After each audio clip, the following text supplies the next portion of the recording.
Everyone, स्वागत है आप सभी का आज के इस नए लेक्चर में। और आज हम डिस्कस करेंगे मैप का नेक्स्ट सीरीज, नेक्स्ट क्लास को। इससे पहले मैंने मैप के टाइप्स ऑफ मैप के 2 लेक्चर अपलोड कर दिए हैं। अगर आपने वो नहीं देखे तो आप प्लीज देख लीजिएगा, चैनल पर प्लेलिस्ट बनी हुई है। और अगर आप नए हैं तो मैं आपको बता दूं कि हम unit number 9 anti education at geography subject paper 2, इसका यूनिट नंबर 9 है, ज्योग्राफिकल टेक्निक। अगर आप चैनल से जुड़े हैं तो ये तो आपको पता ही होगा।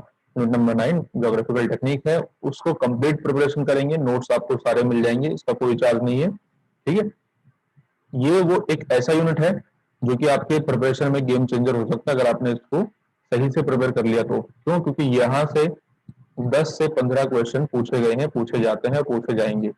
ओके, तो इसको प्रिपेयर करना, क्योंकि एक तो ये यूनिट है थोड़ा सा बिखरी हुई, तो इसलिए इसको प्रिपेयर करना थोड़ा सा मुश्किल हो जाता है स्टूडेंट्स के बीच में। लेकिन आप सभी के लिए इसको आसान बनाने के लिए ये पूरी सीरीज चल रही है, जिसमें यूनिट नंबर 9 को कंप्लीट प्रिपेयर किया जाएगा। बीच में 2-3 दिन गैप हो गया है, उसके लिए मैं माफी चाहूंगा, क्योंकि अनअकैडमी प्लस सब्सक्रिप्शन, अनअकैडमी जो प्लस कोर्सेज हैं उनको क्रिएट करने में थोड़ा टाइम लग गया था। लेकिन अब कोर्सेज, ये जो क्लासेज है रेगुलर आएंगी, तो डोंट वरी। अगर आपने अभी तक मुझे अनअकैडमी पे फॉलो नहीं किया है तो लिंक नीचे डिस्क्रिप्शन में दिया हुआ है। अगर आपको मेरी बातें पसंद आती हैं, समझ में आती हैं, तो आप जाके फॉलो कर सकते हैं, नीचे लिंक दिया हुआ है। और रिसेंटली मैंने 1 मिलियन वॉच टाइम क्रॉस किया है, उसके लिए आप सभी का बहुत बहुत शुक्रिया, धन्यवाद। ठीक है, सारे लिंक नीचे डिस्क्रिप्शन में दिए हुए हैं। अब जो चीज इंपॉर्टेंट है क्या, कि टाइम क्यों लग रहा था? टाइम आपके सामने इसलिए लग रहा था क्योंकि बैच कोर्सेज क्रिएट करने हैं, क्रैश कोर्सेज अब लॉन्च होने वाले हैं। इन सभी में अगर आपने एनरोल कराना है, फटाफट से एनरोल करा लीजिए, सारे लिंक नीचे डिस्क्रिप्शन में दिए हुए हैं। अब ये जो बैच कोर्स है, ये batch course paper 1 general paper जो होता है और ज्योग्राफी पेपर 2, इन दोनों को मिला के एक बैच कोर्स है, जिसके बाहर आपको कुछ भी प्रिपेयर करने की जरूरत नहीं है। एमसीक्यूज बैच कोर्स होगा, जिसमें पीवाईक्यूज एमसीक्यूज के थ्रू नवीन सर पेपर 1 आपको कवर कराएंगे, पेपर 2 ज्योग्राफी मैं आपको कवर करवाऊंगा। इसके अलावा एक और कोर्स है जो लॉन्च हो चुका है, ज्योग्राफिकल थॉट का कोर्स भी बहुत इंपॉर्टेंट कोर्स होता है ये, क्योंकि यहाँ से बहुत सारे सवाल पूछे जाते हैं बहुत आसान से। लेकिन ये प्रिपेयर करना मुश्किल थोड़ा इसलिए होता है क्योंकि इसमें याद करने वाली चीजें जैसे बहुत कुछ है, तो कैसे करके इतना सारा डाटा आप हैंडल करेंगे वहां मैं आपको सिखाऊंगा। तो इसे भी आप ज्वाइन कीजिएगा, लिंक नीचे डिस्क्रिप्शन में है। अगर आपने प्लस सब्सक्राइब अभी तक नहीं किया है तो मैं आपको बता दूं, daily live classes, test, quiz, structure code, ultimate access मिलेगा प्लान के दौरान। फटाफट से मेरा रेफरल कोड इस्तेमाल करके अनअकैडमी प्लस ज्वाइन कर लीजिए, क्योंकि इसके बाद फिर प्राइस हाइक होने वाले हैं, तो आपको प्राइस ज्यादा देना पड़ेगा फिर पैसा। 2 प्रकार के प्लान है, मैंने आपको बताया है। सबसे बेस्ट प्लान है आपके लिए 12 महीने का प्लान। अगर इससे ज्यादा पढ़ना चाहते हैं तो आप पढ़ सकते हैं, अच्छी बात है, पढ़ना कोई बुरी बात नहीं है। लेकिन यहाँ पर देखिए प्राइस थोड़ा ज्यादा है। अगर आपको डिस्काउंट चाहिए तो मेरा रेफरल कोड मुझसे जुड़े बिना आपको, मतलब मेरा रेफरल कोड करेंगे इस्तेमाल तो आपको 10% मिल जाएगा, अदरवाइज नहीं मिलेगा डिस्काउंट। बाकी किसी का करेंगे तो अलग बात है, लेकिन अगर आप मेरे साथ जुड़ना चाहते हैं, जाहिर सी बात है, मेरा रेफरल कोड इस्तेमाल करेंगे तो 12 महीने का डिस्काउंट आपको, मतलब ये 10% का डिस्काउंट मिल जाएगा हर एक प्लान में। आइकॉनिक का भी आप प्लान ले सकते हैं, डेली लाइव क्लासेस होती हैं। कब लाइव क्लास होती है? ये फ्री वाली क्लासेस है, special class. Paper 1 paper 2 geography दोनों के लिए हम रिवीजन कर रहे हैं, आप कर सकते हैं। और जो स्टूडेंट्स पूछ रहे हैं कि वर्कशॉप सेशन का यूनिट नंबर 9 है, जिसके एमसीक्यू जो मैंने आपको, सॉरी, पीवाईक्यू जो दिए हैं, उसका आंसर की कहाँ से मिलेगी? आंसर की मैंने अलग से कोई क्रिएट नहीं करी है, आंसर की आपको कोर्स के अंदर से मिलेगी, लेक्चर के अंदर से मिलेगी। कोई भी जो क्वेश्चन है वो इस कोर्स के बाहर नहीं पूछा जाएगा। आप कोर्स खत्म करने के बाद हर एक क्वेश्चन को सॉल्व कर पाएंगे। कुछ चीज समझ में नहीं आ रही है, उसका भी सोल्यूशन है, टेलीग्राम चैनल बनाया है, टेलीग्राम ग्रुप है, मेरा व्हाट्सएप नंबर है, कैसे भी करके आप कांटेक्ट कर सकते हैं। अकेडमी पर डेली क्लासेस होती है 7:30 से 9 बजे, पहली प्लस क्लास, फिर 10 से 11 बजे स्पेशल क्लास फ्री होती है एकदम, फिर शाम को 6:30 से 8 बजे। ये टाइमिंग 6 बजे होने वाला है जुलाई से, तो जून तक यही टाइमिंग रहेगा, लेकिन इस टाइम में बस चेंजेस होगा, बाकी दोनों सेम रहेंगे। ये 6 से 7:30 हो जाएगा। ठीक है, ये मेरे बारे में कुछ बातें हैं, आप चाहे तो देख सकते हैं। और ये देखिए, मैंने आपके लिए हर चीज की प्लेलिस्ट बना दी है, इंपॉर्टेंट वीडियोस जो भी होते हैं, जिन टॉपिक्स पर मुझे बात करनी चाहिए, आप जो सजेशन देते हैं मैं उन पर बात करता हूँ। इसके बाद जिम्मेदारी आपकी है कि आप चैनल को आगे बढ़ाएंगे और ज्यादा से ज्यादा हर एक चीज को शेयर करेंगे, क्योंकि इस तरीके के आपको पूरा कंप्लीट ये यूनिट नंबर 9 कहीं पर नहीं मिलेगा। और आज टाइप्स ऑफ मैथ का लेक्चर खत्म हो जाएगा, ये कंप्लीट होने वाला है, तो इसके नोट्स आपको टेलीग्राम चैनल पर मिल जाएंगे। उसमें मैंने कुछ पीवाईक्यूज भी लगाए हुए हैं, लगभग 15 पीवाईक्यूज उसमें आपको मैंने दिए हुए हैं। तो उनको आप सॉल्व करेंगे कि आपने इस लेक्चर से कितना सीखा, असल में कुछ फायदा हुआ या नहीं हुआ। तो उन क्वेश्चंस को आप सॉल्व करेंगे, मुझे आप कमेंट सेक्शन में आंसर देंगे हर किसी का रिवीजन करने के बाद। फिर मैं कल उन स्टूडेंट्स के नाम बताऊंगा कि जिन्होंने सही बोला है आंसर, और अगर किसी को आंसर नहीं समझ में आया तो फिर मैं उनको एक्सप्लेन करूंगा, ठीक है। तो ये टेलीग्राम चैनल है, ये टेलीग्राम ग्रुप है, ज्वाइन कीजिए। ये डिस्कशन के लिए है, ये आपके पीडीएफ नोट्स के लिए है। हर एक यूनिट को मैंने सेग्रीगेट किया है पीवाईक्यूज के अकॉर्डिंग। 10-10 सालों के पीवाईक्यूज, 12-12 साल, 5-6 साल के कम से कम मिलते ही मिलते हैं। ये मेरा व्हाट्सएप नंबर है, कोई भी प्रॉब्लम है प्लस सब्सक्रिप्शन से रिलेटेड तो आप मुझसे पूछ सकते हैं, ठीक है। टेलीग्राम चैनल है, ये मेरा इंस्टाग्राम है, जाके जाइए फॉलो कीजिए, सबके लिंक नीचे डिस्क्रिप्शन में दिए हुए हैं। सपोर्ट दिखाइए, शेयर कीजिए ज्यादा से ज्यादा, आपके भरोसे है सारी चीजें। कार्टोग्राफी कार्टोग्राफी हम शुरू कर रहे थे, तो देखिए हमने टाइप्स ऑफ मैप पढ़ लिया है, बेसिक्स ऑफ कार्टोग्राफी पढ़ लिया है।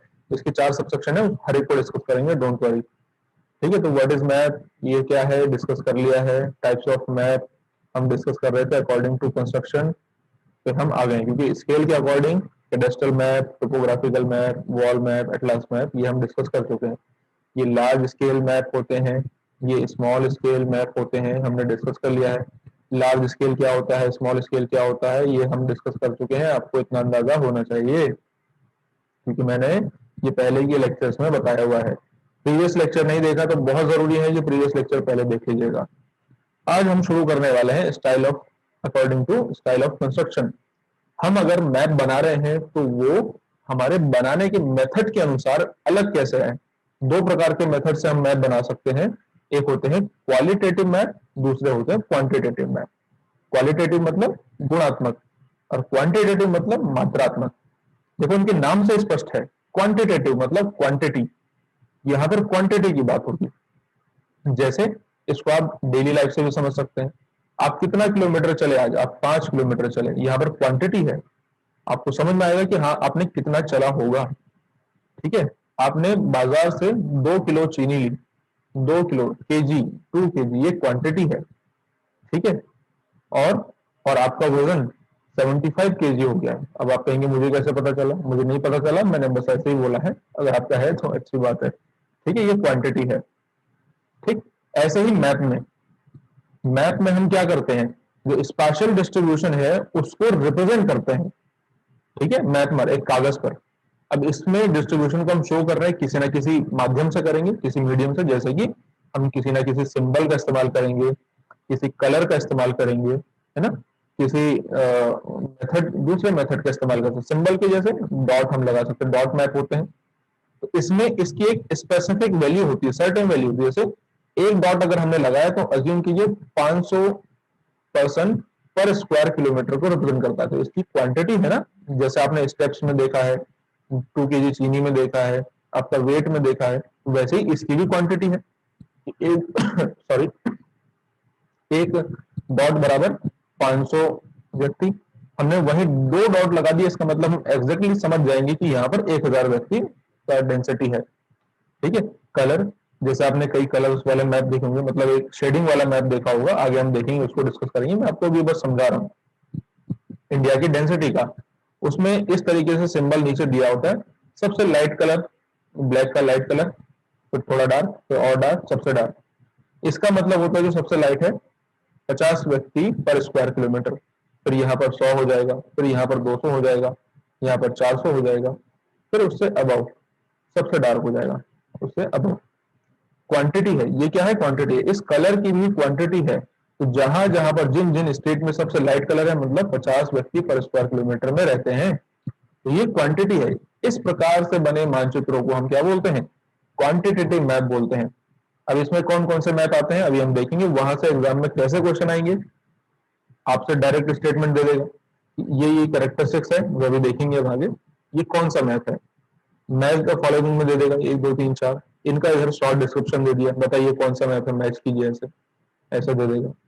इनमें से, इन 4 में से कौन से 3 क्वालिटेटिव मैप है, एक क्वालिटेटिव मैप नहीं है, इसको आउट कीजिए, ऐसे करके मैप दे देगा। और क्वालिटेटिव मैप क्या होते हैं, तो ऐसे मैप जिनका एक्चुअल में कोई रिप्रेजेंटेशन नहीं, मतलब रिप्रेजेंटेशन करते हैं लेकिन उसकी कोई वैल्यू नहीं है। जैसे जैसे आपने एडमिनिस्ट्रेटिव मैप देखे होंगे इंडिया का, पॉलिटिकल मैप, वो अलग अलग कलर से, उत्तर प्रदेश को रेड कलर से, बिहार को ग्रीन कलर से, राजस्थान को रेड कलर से, ऐसे करके अलग अलग कलर से दर्शाते हैं। लेकिन उसमें ना ही उसका डेंसिटी से कोई मतलब है, ना ही लिटरेसी रेट से कोई मतलब है, क्वांटिटी से कोई मतलब नहीं है। इस प्रकार के मानचित्रों को हम बोलते हैं क्वालिटेटिव मैप। सिर्फ हमें रिप्रेजेंटेशन करना है किसी सिंबल के द्वारा, किसी चिन्ह के द्वारा, किसी कलर के द्वारा, बस केवल रिप्रेजेंटेशन करना है, तो इनको क्वालिटेटिव मैप बोलेंगे। इसके अंदर कौन कौन से मैप आएंगे तो वो भी डिस्कस करेंगे, इसके अंदर कौन कौन से मैप आएंगे वो भी डिस्कस करेंगे, फिर हम इसको देखेंगे। ठीक है, चलिए बढ़ते हैं। ये सारी चीजें हम डिस्कस कर चुके हैं। मैं उम्मीद करूंगा कि आपको सारी चीजें याद होंगी, आपने कर लिया होगा। रोज रिवीजन करते चले, प्रैक्टिस अपने करते चले, क्योंकि प्रैक्टिस के लिए मैं क्वेश्चन भी दूंगा, तो आप प्रैक्टिस भी करेंगे, रिवीजन भी करेंगे, डेली नोट्स भी बनाते हुए चलेंगे, तभी फायदा होगा इस सीरीज का, अदरवाइज आपको कोई फायदा नहीं होने वाला है। समझे बात? चलिए अब आ गए हम क्वालिटेटिव मैप पर। तो पहले क्वालिटेटिव बताऊंगा, फिर उसके बाद क्वांटिटेटिव। अब कोई प्रॉब्लम वैसे तो नहीं होगी, अगर होगी फिर भी तो आप मुझे व्हाट्सएप कर सकते हैं, कमेंट कर सकते हैं, डिस्कशन ग्रुप है वहां पर बोल सकते हैं, कहीं भी आप बोल सकते हैं, आपकी समस्या का समाधान हो जाएगा। क्वालिटेटिव मैप यानी कि जिनको हम नॉन क्वांटिटेटिव मैप भी बोल सकते हैं, गुणात्मक या अमात्रात्मक विधियां जिनमें डिस्ट्रीब्यूशन केवल शो करना है, जिन मेथड से उनका सर्टेन वैल्यू से कोई मतलब नहीं है, बस डिस्ट्रीब्यूशन को शो करना। तो इसमें आते हैं कलर पेज मेथड, जिसको कोरोक्रोमेटिक मेथड भी बोलते हैं, फिर सिंपल शेड मेथड आपको दिखाएंगे, फिर पिक्टोरियल मेथड, फिर कोरोस्कीमेटिक मेथड, है ना, फिर नेमिंग मेथड। बस इतने मैप हैं जो क्वालिटेटिव मैप है, इन सबका नाम याद रखना है। इसके बाद फिर क्वांटिटेटिव हम पढ़ेंगे। तो पहले स्टार्ट करते हैं क्वालिटेटिव मैप से। नाम पहला देखिए, कलर पेज मेथड या फिर कोरोक्रोमेटिक मेथड। कलर का मतलब आप समझते हैं, कलर पेज मेथड, कलर के माध्यम से, अलग अलग रंगों के माध्यम से, अलग अलग रंगों के थ्रू हम डिस्ट्रीब्यूशन को शो करेंगे। अब ये एग्जाम में अगर डायरेक्टली दे देगा तो आपको समझ में आसानी से आ जाएगा, लेकिन इसीलिए वो देता है कोरोक्रोमेटिक मैप। लेकिन इसमें भी कोई कंफ्यूजन की बात नहीं है, क्योंकि क्रोम, क्रोम माने क्या होता है? क्रोम मीन्स होता है रंग, हिंदी में बोलते हैं रंगारेख विधि। तो इन मैप्स को हम अलग अलग कलर से रिप्रेजेंट करते हैं। जैसे देखिए, ये एक मैप है जिसमें एडमिनिस्ट्रेटिव बाउंड्रीज को, इसमें तो नहीं हो रहा लेकिन आप समझिएगा, एडमिनिस्ट्रेटिव बाउंड्रीज को, कि ये भारत के मैप में भी आपने देखा होगा, बिहार है, उत्तर प्रदेश है, अलग अलग कलर से शो करते हैं, लेकिन इसका कोई रिप्रेजेंटेशन, इसका किसी सर्टेन वैल्यू से कोई भी मतलब नहीं होता है, बस हमें केवल अलग अलग क्षेत्रों को अलग अलग कलर से दर्शाना होता है। इसको हम बोलते हैं कोरोक्रोमेटिक मैप, क्योंकि रंग से, अलग अलग रंगों से दर्शाना है, इसी को colour page map, method map या फिर कोरोक्रोमेटिक मैप बोलते हैं। ठीक है, और ये कैसा मैप है? क्वालिटेटिव मैप है, क्योंकि इसका वैल्यू से कोई रिलेशन नहीं है, बस रिप्रेजेंटेशन करना है। तो इसको हम टिंट मैप भी बोलते हैं, एग्जाम में क्वेश्चन आया है, टिंट मैप किसे कहते हैं? इसी कलर पेज मेथड को बोलते हैं।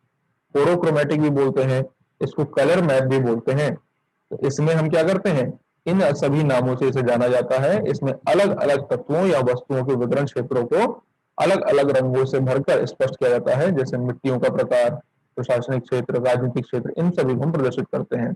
इनको हम इन सभी नामों से जानते हैं, जो अभी मैंने कहा था। इसमें हम क्या डिस्प्ले करते हैं? Soil types, administrative area, political zone. तो बस इनको रिप्रेजेंट करते हैं कि हाँ, ये अलग अलग क्षेत्र है, एक क्षेत्र को दूसरे क्षेत्र से अलग करता है, ये रंग अलग है, ये रंग हमें समझ में आ जाएगा। तो ये कलर मैप है, या कोरोक्रोमेटिक मैप है, या टिंट मैप है, ऐसा भी बोलता है एग्जाम में।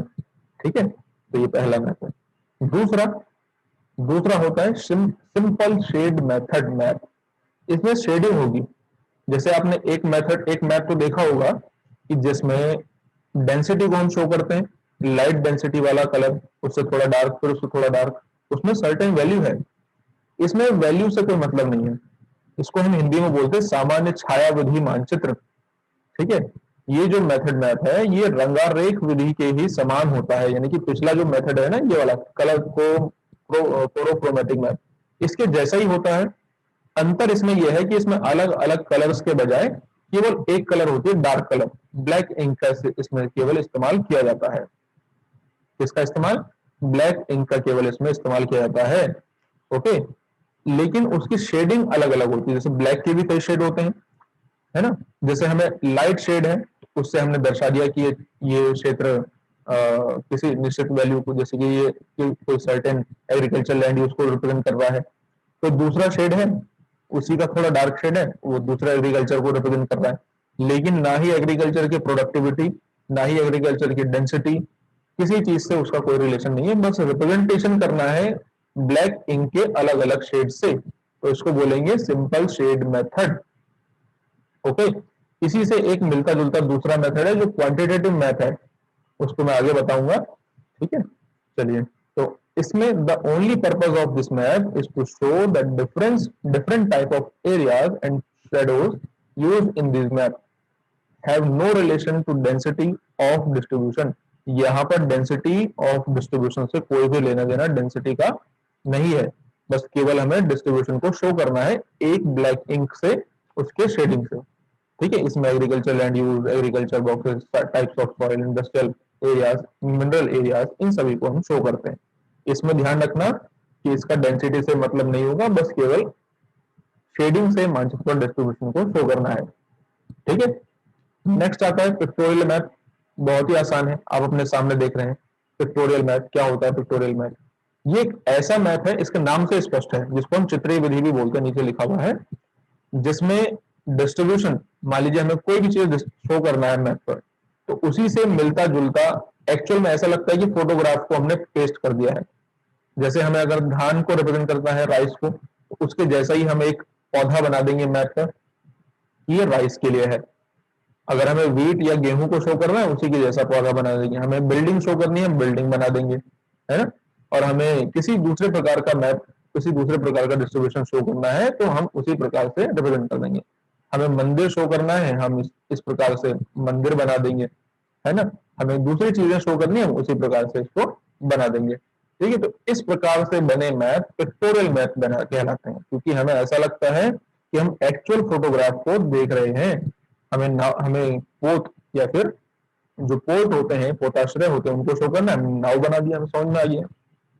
तो ऐसे मैप पिक्टोरियल मैप होते हैं। तो क्या इनका किसी क्वांटिटी से कोई लेना देना है, डेंसिटी से लेना देना? आपका जवाब होगा नहीं, बहुत सिंपल है, इसका कोई लेना देना नहीं। तो ये पिक्टोरियल मैप होते हैं, सिंपल शेड मैप, कोरोक्रोमेटिक मैप या टिंट मैप, सारे ये कैसे मैप हैं? ये मैप है क्वालिटेटिव मैप। दिमाग में बिठा लीजिए ध्यान से। ओके, इसके बाद आता है, देखिए, कोरो स्कीमेटिक या सिंबल मैप। इसके नाम से स्पष्ट है, हर किसी के नाम पर फोकस कीजिए, कुछ ना कुछ आपको याद करने के लिए मिल जाएगा। उसको तोड़ दीजिए, उसको समझ जाइए, आपको कुछ ना कुछ जरूर मिलेगा। कोरो स्कीमेटिक या सिंबल मैप। अब देखिए, आप जब नोट्स बनाते हैं तो आपको रिकमेंड किया जाता होगा, जब आप किसी से पूछते हैं, कि अपने नोट्स में डायग्राम का इस्तेमाल कीजिए, डायग्राम का, स्कीमेटिक्स का, सिंबल्स का इस्तेमाल कीजिए। तो ये क्या है? इसी प्रकार का मैप है। अगर हमें रिप्रेजेंटेशन करना है तो हमें क्या करना होगा? हमें स्कीमेटिक्स का, यानी कि कुछ सिंबल्स हैं, उन सिंबल्स की मदद से हमें डिस्ट्रीब्यूशन को शो करना है। जैसे देखिए, अब सिंबल जो होते हैं वो 3 प्रकार के हो सकते हैं: geometrical symbol, pictorial symbol, literal symbol, यानी कि ज्यामितीय प्रतीक, चित्रमय और मूलाक्षर। ज्योमेट्रिकल मतलब हमने ट्राइंगल बना दिया, हमने स्क्वायर बना दिया, हमने सर्कल बना दिया, ये ज्योमेट्रिकल सिंबल है। इस इस सिंबल से हम बिल्डिंग को शो कर रहे हैं, डिस्ट्रीब्यूशन को, है ना, बिल्डिंग या फिर सेटलमेंट को। इस सिंबल से हम रिप्रेजेंट कर रहे हैं पार्क को, इससे हम रिप्रेजेंट कर रहे हैं किसी वाटर बॉडी को। तो अलग अलग प्रकार का ये रिप्रेजेंटेशन है। पिक्टोरियल में हमने पिक्चर, जैसा पिक्चर है, जैसा दिखता है, वैसा ही एक मॉर्फोलॉजिकल उसका फीचर बना के, उसका एक सिंबल बना के रिप्रेजेंट कर दिया, पिक्टोरियल है। लिटरल मतलब, जैसे गेहूं वेट है ना, तो उसके लिए डब्ल्यू, राइस के लिए आर, है ना, अगर बिल्डिंग है तो उसके लिए बी, पार्क है तो उसके लिए पी। ऐसा रिप्रेजेंटेशन किया तो वो लिटरल सिंबल है। तो क्या इसका डेंसिटी से, क्या इसका जो इंटेंसिटी है, डेंसिटी है, इस प्रकार से क्वांटिटी से कोई संबंध है? जवाब है नहीं। तो ये कैसा मैप होगा? हमें केवल बस जो डिस्ट्रीब्यूशन है उसको सिंबल के माध्यम से रिप्रेजेंट कर रहा है मैप पर केवल। तो इसको बोलेंगे हम क्वालिटेटिव मैप। कोरो स्कीमेटिक या सिंबल मैप क्वालिटेटिव मैप होगा। तो यहाँ पर देख रहे हैं आप, कई प्रकार के सिंबल्स होते हैं जिनके माध्यम से हम डिस्ट्रीब्यूशन को शो करते हैं। एयरपोर्ट के लिए हम ये बना देंगे, ठीक है, और एम्बुलेंस के लिए हम ऐसा बना देंगे, साइकिल वे के लिए है ना। तो इस प्रकार से ये बोल्ट रैंप है, अलग अलग प्रकार के सिंबल्स होते हैं। आपको सिंबल याद नहीं करने, डोंट वरी। ठीक, फिर एक फाइनल मैप आते हैं जिनको हम बोलते हैं नेमिंग मेथड। नाम से स्पष्ट है इसका नेमिंग, हमें जहां पर जिस प्रकार का डिस्ट्रीब्यूशन शो करना है उसका हम क्या करेंगे, नाम लिख देंगे। जैसे इस मैप में देखिए आप, यूपी है ना, तो यहीं पर यहाँ पर राइस होता है, हमने राइस लिख दिया। ठीक, यहाँ पर गेहूं की खेती ज्यादा होती है पंजाब में, हमने यहाँ पर गेहूं लिख दिया, वेट लिख दिया। तो मैप में कहां पर क्या ज्यादा होता है उसके हिसाब से हमने उसको वहीं पर प्लेस कर दिया। ठीक है, यहाँ पर मोटे अनाज ज्यादा होते हैं, तो जिस जो मोटा अनाज यहाँ पर होता है, ज्वार और बाजरा, हमने यहाँ पर लिख दिया, वैसे ही लिख दिया उसको। इस विधि में वस्तुओं के यथास्थान पूरे नाम लिख दिए जाते हैं। जैसे in this method the full name of object are written in the place, मतलब यहाँ पर जो भी चीजें होती हैं, जिस चीज को हमें रिप्रेजेंट करना है, उसको हम डिटेल में उसका पूरा नाम लिख देंगे। डिटेल मतलब उसका पूरा नाम लिख देंगे। ठीक है, तो ऐसे मेथड नेमिंग मेथड कहलाते हैं, और ऐसे मैप क्वालिटेटिव मैप कहलाते हैं। तो क्या इसका क्वांटिटी से, इंटेंसिटी, डेंसिटी से कोई रिलेशन है? नहीं, तो ये क्वालिटेटिव मैप है। समझ गए बात? ठीक है, आगे बढ़ते हैं। अब देखिए, अब आते हैं क्वांटिटेटिव मैप। अब जो भी मैप आएंगे वो सब क्वांटिटी से उनका रिलेशन होगा। जैसे मैंने शुरू में बताया था कि आप कितना किलोमीटर चले, 5 किलोमीटर चले, आपका वेट 75 kg है ना, आप बाजार से चीनी लेके आए 1 kg, तो इनका जो भी हम रिप्रेजेंटेशन करेंगे, जिस भी तरीके से करेंगे, चाहे वो कलर हो, चाहे वो कोई सिंबल हो, चाहे वो कोई लाइन हो, तो उसका एक सर्टेन वैल्यू होगा। इस प्रकार के मैप क्वांटिटेटिव मैप कहलाते हैं। ठीक है, तो सबसे पहला मैप होता है कोरोप्लेथ मैप, फिर होता है आइसोप्लेथ मैप, फिर डॉट मैप। ठीक है, डॉट मैप के बाद फिर एक टेक्रोग्राफिक मैप है, उसको अलग से देखेंगे, एग्जाम में पूछा गया है। तो इतने मैप क्वांटिटेटिव मैप है। एग्जाम में क्वेश्चन पूछ लेगा कि इनमें से कौन सा क्वांटिटेटिव मैप नहीं है, कोरोप्लेथ, आइसोप्लेथ और डॉट, और एक होगा कोरोक्रोमेटिक। आपको कोरोक्रोमेटिक अलग करना है, क्योंकि वो रंगारेख है, जिसमें टिंट मैप भी उसको बोलते हैं। समझ गए ना? तो पहला आता है कोरोप्लेथ मेथड। कोरोप्लेथ मेथड में हम क्या करते हैं, इसमें हम अलग अलग छाए, जो अलग अलग शेड्स है ना, जैसे मैंने आपको शुरुआत में बताया था डेंसिटी वाला, जैसे आप इस वाले मैप को देखिए, इसमें ब्लू कलर है, लेकिन ब्लू की अलग अलग शेड है, डार्क से लेकर के लाइट तक। जो सबसे डार्क है, इसका मतलब है कि यहाँ पर डेंसिटी सबसे ज्यादा है, जहां जहां पर आपको ये दिखाई दे रहा है। जो थोड़ा लाइट है, इसका मतलब है डेंसिटी, अच्छा इसमें उल्टा है, कोई बात नहीं, उल्टा सीधा कैसे भी करके हम कर सकते हैं कि जहां पर लाइट है उसका डेंसिटी देखिए ज्यादा है, डार्क का मतलब डेंसिटी कम है। ओके, तो जो भी शेड्स होगी, चाहे ब्लैक की शेड हो या दूसरे कलर की शेड हो, किसी एक ही प्रकार के शेड से, जैसे ब्लैक की शेड है, ठीक है, अगर सिर्फ शेडिंग है, उसका डेंसिटी से कोई रिलेशन नहीं, तो वो क्या होगा, वो शेडिंग मेथड होगा। लेकिन शेड्स हैं ब्लैक की, ब्लैक इंक की शेड्स हैं, लेकिन उसका एक सर्टेन वैल्यू है हर एक शेड की, तो वो कोरोप्लेथ मैप है। कोरो मतलब रंग, प्लेथ मतलब उसका एक न एक वैल्यू है, मान है। ठीक है, in this method the average number of or percentage value per unit area of an object by shows of different density, अलग अलग डेंसिटी जिसकी है, जैसे पॉपुलेशन डेंसिटी को हम रिप्रेजेंट कर सकते हैं, परसेंटेज ऑफ एग्रीकल्चर डेंसिटी को, पर कैपिटा नेशनल इनकम को, तो अलग अलग स्टेट में क्या क्या है ये हाल है, इसको दर्शा सकते हैं। एक ही प्रकार की ब्लैक शेडिंग है, मतलब एक ही प्रकार का कलर है ब्लैक, उसके अलग अलग शेडिंग है, उसको हम इससे रिप्रेजेंट करते हैं। इसका मतलब है कि 500, थोड़ा डार्क है इसका मतलब है 1000, थोड़ा और डार्क है इसका मतलब है 1500। ये मैप कहलाएगा कोरोप्लेथ मैप, क्योंकि इसमें हर एक शेड की सर्टेन वैल्यू है, निश्चित मूल्य है, तो इसलिए इसको कोरोप्लेथ मैप कहा जाएगा। ठीक है, तो यह है कोरोप्लेथ मैप। इतनी बात समझ में आ गई? ठीक है, आगे बढ़ते हैं। जैसे आप इस वाले मानचित्र में देख ही रहे हैं, तो ये कोरोप्लेथ मैप है। फिर होता है आइसोप्लेथ मैप। आइसोप्लेथ मैप क्या होता है? आइसोप्लेथ मैप मेथड मतलब एक लाइन होती है जैसे, और उस प्रकार से बना मानचित्र आइसोप्लेथ मैप कहलाता है। इसमें क्या होता है कि जो सेम, मान लीजिए हमें टेम्परेचर को रिप्रेजेंट करना है, मान लीजिए कि हमें डेंसिटी को रिप्रेजेंट करना है, हमें लिटरेसी रेट को रिप्रेजेंट करना है, तो जहां जहां पर जो जो place equal temperature, equal density या फिर इक्वल किसी भी चीज का इक्वल अगर वो वैल्यू वाले क्षेत्र हैं, तो उन सभी प्लेसेस को मिलाने वाली जो लाइन है, इसको बोलते हैं आइसोप्लेथ लाइन। ये इस प्रकार से बना माचित्र क्या कहलाएगा? आइसोप्लेथ कहलाएगा। ये आइसोप्लेथ मेथड है, इसमें हम एक लाइन का इस्तेमाल करते हैं, the line joining the place with same value और density of an object displayed on the map are called isopleth line. मानचित्र पर प्रदर्शित किसी वस्तु के समान मूल्य या घनत्व वाले स्थानों को मिलाने वाली रेखा सममान रेखा, समधन मान, सम मतलब एक जैसा, मान मतलब वैल्यू, तो एक जैसी वैल्यू वाले प्लेसेस को मिलाने वाली लाइन आइसोप्लेट मैप कहलाती है। ठीक है। अब वो जो अलग अलग ऑब्जेक्ट होते हैं जिनको अलग अलग लाइन से रिप्रेजेंट करते हैं वो अलग है, जैसे टेम्परेचर के लिए आइसोथर्म, डेंसिटी के लिए आइसो डेंसिटी, एयर प्रेशर के लिए आइसो बार, वो अलग है। लेकिन सिर्फ अगर हम ये बोलें कि सेम वैल्यू वाले प्लेसेस को मिला रही है लाइन, तो इस प्रकार से बना मानचित्र आइसोप्लेट मैप कहलाएगा। क्योंकि इसमें इस मान लीजिए इसमें आइसो प्रेशर एयर प्रेशर जैसा ना, तो 1018 है, 1018 मिलीबार है, तो पूरा ये रीजन 1018 मिलीबार वाला है, तो सेम वैल्यू है, इसलिए ये क्वांटिटेटिव मैप है। कैसा है? क्वांटिटेटिव मैप है। ठीक है। इसके बाद एक क्वांटिटेटिव मैप आता है जिसको हम डॉट मैप बोलते हैं, एग्जाम में बार बार पूछा जाता है। और डॉट मैप सबसे बेस्ट रिप्रेजेंट करता है किसको? पॉपुलेशन डिस्ट्रीब्यूशन को। ध्यान रखो, इस बात को अपने दिमाग में बिठा लो, 10 बार लिख दो, दीवारों पे लिख दो, अपने कागज पूरा कॉपी भर दो, सब कुछ। डॉट मैप पॉपुलेशन के लिए है। ठीक है, किसके लिए है? पॉपुलेशन के लिए है। डॉट मैप में क्या होता है, जैसे डॉट मैप का मैं आपको बार बार एग्जांपल देता हूं कि हर एक डॉट का सर्टेन वैल्यू होगी और हर एक साइज का डॉट सेम वैल्यू को रिप्रेजेंट करेगा। अगर ये दूसरा साइज है, तीसरा साइज है, अलग साइज है, तो ये वाला जो डॉट कहीं पर भी अगर लगा है एक, उसका मतलब इतना होगा।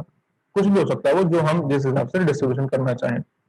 दूसरा डॉट, इसका साइज थोड़ा ज्यादा है तो यहाँ पर ये फिर ऐसे, तो अलग अलग डॉट का सेम वैल्यू होता है। मतलब जो अलग अलग डॉट है उनका ये एक डॉट है, इसका वैल्यू है, दूसरा डॉट ये है। लेकिन ऐसा नहीं कि इसका अगर हमने यहाँ पर रिप्रेजेंटेशन किया है तो अलग वैल्यू है, यहाँ पर किया तो अलग वैल्यू नहीं, अलग अलग जगह पर सेम वैल्यू होगी। ठीक है।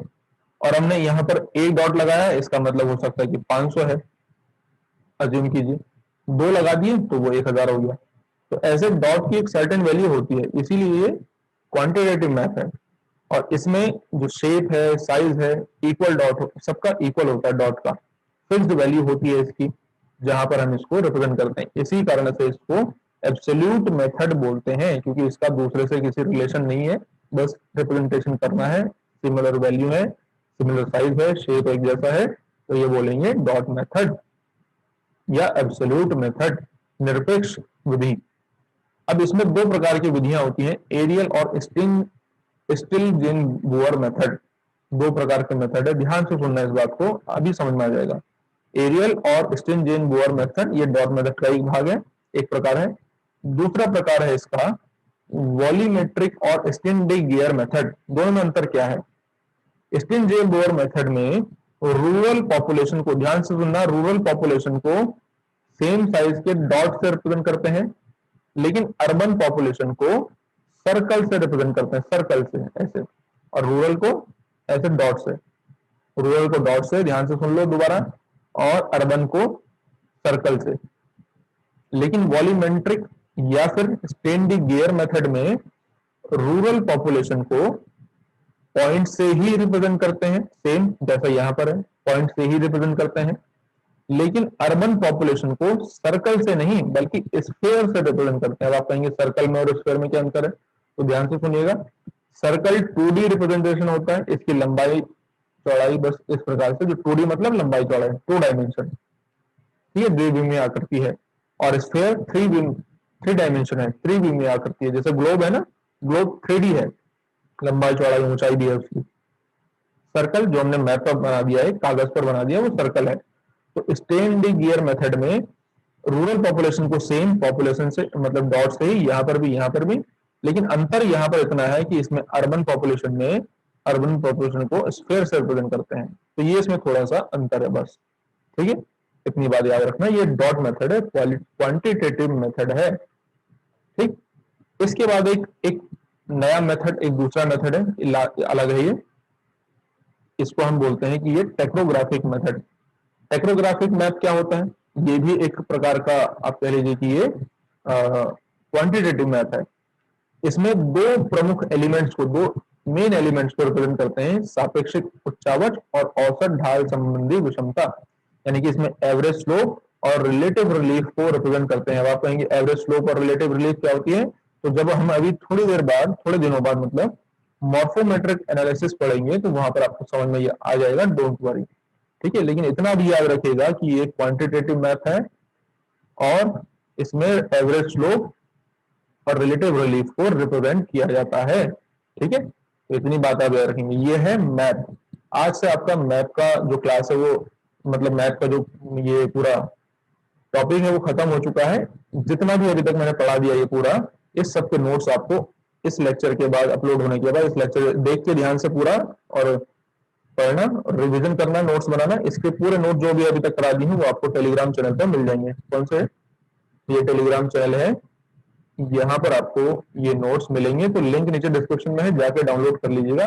और इसमें क्वेश्चंस हैं प्रीवियस ईयर के, जो प्रीवियस ईयर में पूछे गए हैं। 15 टॉप 15 क्वेश्चन मैंने इसमें लगाए हुए हैं।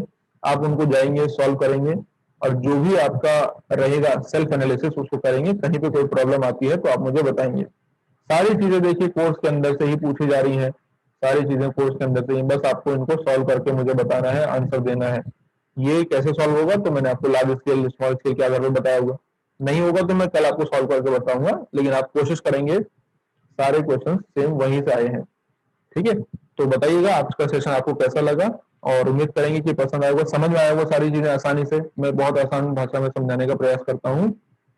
ठीक है, और अगर आपको प्लस सब्सक्रिप्शन लेना है तो मेरा रेफरल कोड है ज्योग्राफी विद अंकित। क्लासेस समझ में आती है, मेरी बातें समझ में आती है, अच्छा लगता है तो शेयर कीजिए ज्यादा से ज्यादा। चैनल को आगे बढ़ाने की जिम्मेदारी आप सबकी है, ये आपके ऊपर है, आपके भरोसे ये सब। ठीक है, मिलते हैं नेक्स्ट क्लास में, तब तक के लिए बहुत बहुत शुक्रिया, धन्यवाद, bye bye, take care, thank you so much.